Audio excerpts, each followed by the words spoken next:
కోనసీమలో కొబ్బరికే కాదు కొబ్బరి పీచుకు డిమాండ్ పెరుగుతోంది. ఉభయ గోదావరి జిల్లాలో కొబ్బరి పీచు పరిశ్రమల నిర్వాహకులకు తాజా పరిణామాలు కాస్త ఊరటనిస్తున్నాయి. కొబ్బరి పొట్టు, మట్టి, వర్మీ కంపోస్ట్ కలిపి ఆ మిశ్రమంతో డ్రై బ్లాక్స్లను తయారు చేస్తున్నారు. వీటిని టెర్రస్ గార్డెన్, నర్సరీలలో మొక్కల పెంపకానికి వినియోగిస్తున్నారు. కోకో డ్రై బ్లాక్స్ కు ఇతర దేశాల్లోనూ డిమాండ్ ఉన్నట్లు పరిశ్రమ నిర్వాహకులు తెలిపారు. డిమాండ్ పెరుగుతుండటంతో పరిశ్రమల ఏర్పాటుకు ప్రభుత్వం చర్యలు చేపడితే యువతకు ఉపాధి, ఉద్యోగ అవకాశాలు లభిస్తాయని నిర్వాహకులు చెబుతున్నారు. స్క్రీనింగ్ చేసిన పొట్టుని దాన్ని కోకోపీట్ గా చేసి కోకోపీట్ ని డీకంపోజ్ చేస్తారు.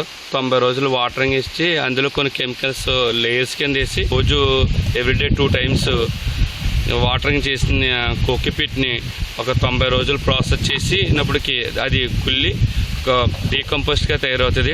అది మొక్కలకు వాడటం వల్ల చాలా లాభదాయకం ఉంటుంది.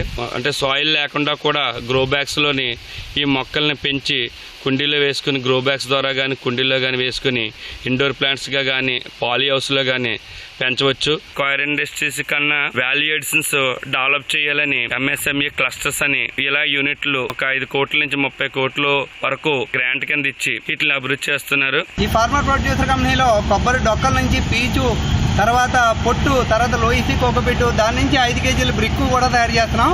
కొబ్బరి పొట్టు నుంచి ఇక్కడి నుంచి ప్రతి ఒక్క ఇండస్ట్రీలోనూ 5 కేజీ బ్రిక్ తయారు చేయడానికి ఏర్పాట్లు చేసినట్లయితే విదేశీ మార్గద్రవ్యం పెరుగుతుంది. ఇంకా ఎక్కువ ఆ 2 ప్లేయర్ నుంచి జియో ఫైబర్, జియో టెక్స్టైల్, లేకపోతే నీడిల్ బెల్ట్, గార్డెన్ ఆర్టికల్స్, లేదంటే డోర్ మ్యాట్స్, ఇటువంటివి కూడా ఎక్కువ పరిశ్రమలు నెలకొల్పినట్లయితే ప్రతి పరిశ్రమలోనూ గ్రామీణ మహిళలకు ఉపాధి అవకాశాలు మెరుగవడంతో పాటుగా వారి యొక్క జీవన ప్రమాణాలు మెరుగవుతాయి. ఆ దిశగా ప్రభుత్వం సహకారం అందించాలి.